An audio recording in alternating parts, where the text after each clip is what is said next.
Thank you to all my channel members, including my fan appreciation level members and my contributor level members, for helping support the YouTube channel. Hello, and welcome to my channel. My name is Jonathan Cohn, and today I have my book review of the book Star Trek Gateways: What Lay Beyond by 6 different authors. This is a short story / novella collection. 5 of these stories are like on the verge of what you would consider to be short story or novella. One of the stories is absolutely a novella, but the other 5 are like short story novellas. You call them either one. They're shorts. They are shorter stories. They're not full novels. That being said, this is a collection of stories that is set right after the events of the other Gateways novels. There are 6 other Gateways novels. I've reviewed all of them on the channel, and I've also been reviewing these books for Literary Tricks. We go much more deep into the spoilers and the full-on discussion for that. I just do kind of base thoughts in my YouTube reviews, but I've reviewed all of the other 6. Basically, the first 2, didn't particularly care for them. Then we had Doors into Chaos, which was phenomenal. And then we had Demons of Air and Darkness, which was good. We had No Man's Land, which was good. And then we had Cold Wars, which was phenomenal. So we had like 2 not so good ones, 2 good ones, 2 great ones. So it was a very mixed series. And so I was hoping that we would get a good conclusion to all those stories. And this is not the type of series where all the stories are colliding and all the stories are coming together and working together at the end. This is each series, you know, the original series plotline, the TNG plotline, the Challenger plotline, all the plotlines are getting their own short story to wrap itself up. And none of the short stories really connect well and pay each other off well. And so because of that, the story feels hollow and the story just does not feel worth the wait. I've been working on this since January of this year. So it's been, like 9 or 10 months. And it's just so disappointing that they didn't have a better plan. I fully believe that they intended each of these books to be read as a standalone, so that if someone only picked up that book, they would enjoy it, and that you could just read the short story of that book by itself. And believe it or not, I'm going to recommend that if you choose to pick up the Gateway Saga, that with the exception of Next Generation, take that one out. Read the other short stories that correspond to the novels immediately after you read the novels. Because otherwise, you might be like, I don't even remember what happened in that novel because that was like 6 books ago. And because it's not building on something, you have to remember, oh yeah, that was a book I read 6 books ago. I don't even remember what was happening in that book anyway. And now I'm reading a short story and I don't even remember who these characters are. So that's a little frustrating that the book is structured that way. If this book had been a crossover, because each book ends with a different captain, Captain Kirk, Captain Janeway, Captain Kira Nerys, different captain jumping into a gateway near their ship to try to save the day.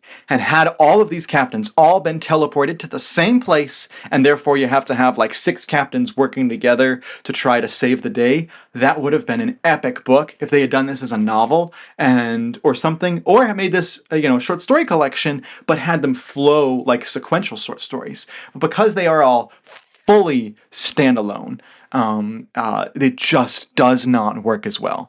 The only thing trying to tie cohesion to this is the final short story, which is actually a novella. It's about 100 pages in this hardcover, but if you put it in the font size, the mass market, it would be like 150 or 200 pages. So it's basically the size of a small Star Trek novel. But the last story in here is the TNG story. They go in order for all the others except for this. And that one actually tries to kind of pay off the gateways, try to provide a definitive end. And that's partially because Robert Greenberger, who wrote the story, is also the co-creator of this saga, the Gateway Saga.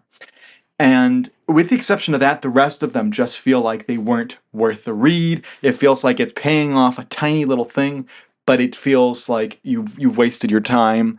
And it's really hard for me to say that because I love Star Trek books and I liked some of these novels. But I'm going to say the payoff is just not there. It does not stick the landing. There's one short story in here that I really enjoyed, and that was the Voyager story, because if Christie Golden's writing a Voyager story, the story can stink and I still will enjoy it because it's Christie Golden writing Star Trek Voyager. She just gets the voices of the characters.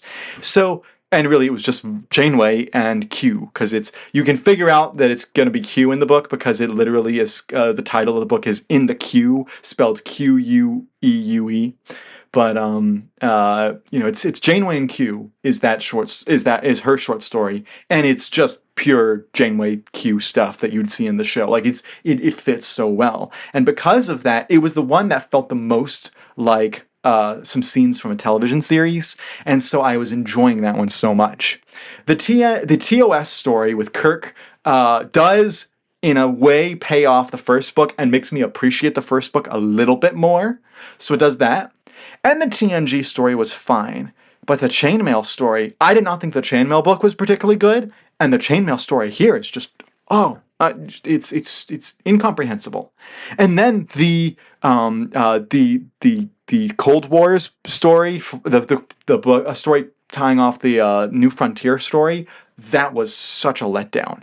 And then the story that I think was the most frustrating was the Demons in Air and Darkness sequel. The story that's following up the events of the DS9 story.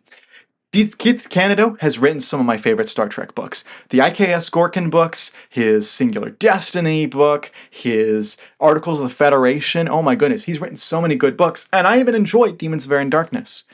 But he just does a complete 180 in the story, and he decides to try to do like an epic fantasy set on Bajor 20,000 years earlier. And is it a dream? Is it real? We don't know. And it just feels totally like they wanted this story, couldn't do a novel of it, couldn't fit it in anywhere else. They're saying, we'll just say that Kira Nerys went through the gateway and it took her to this weird place so that we can tell this weird story. It doesn't feel like it's paying off the events of the book at all. It just was so frustrating. The story itself wasn't a horrible story, but the feeling of, you made me read all that for that, it was just frustrating. And this whole book makes me feel like there's so many other Star Trek series that actually pay things off, make it worth your time. I would say, the Prey trilogy, amazing, by John Jackson Miller. The Destiny trilogy by David Mack. The Fall series by various authors.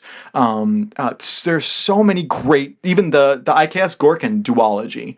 The third book's not great, but the first two books are worth it. They're like a duology. Those books are great. So there are so many great Star Trek series, and it's such a letdown when you read one that just feels like such a waste. And so many of these authors are great, and some of the individual books themselves were entertaining. But this puts a bad taste in my mouth because it is the end of all of these stories, and none of them live up to what they should. Voyager, as I mentioned, was entertaining because the character Janeway is mailed so well by Christie Golden. Outside of that, I really am racking my brain for like real good positives about this book. So we'll talk in depth about it, but man, I was so frustrated, and it's so disappointing. And I have other Star Trek books we're going to be reading for Literary Treks. I'll be reviewing more Star Trek books here. But I am so thankful to be done with Gateways because I can move on from this. This will not be going in my top 10 series or anything like that for Star Trek. No, it will not. Sorry. So that is my review of What Lay Beyond, the 6 novella/short story collection from Pocket Books. This one's in hardcover as opposed to mass market because they wanted to make an event out of it. And I will say this book does have a very valuable piece of media at the end. It has about a 50-page chronology of the Star Trek television episodes and the novels, which is a brilliant move on their part. That's probably the best part of the book. So that's my review. If you enjoyed What Lay Beyond, let me know which stories you liked, what you liked about it. If you liked the Gateway Saga, let me know that as well. But until next time, I'm Jonathan, and thank you for watching.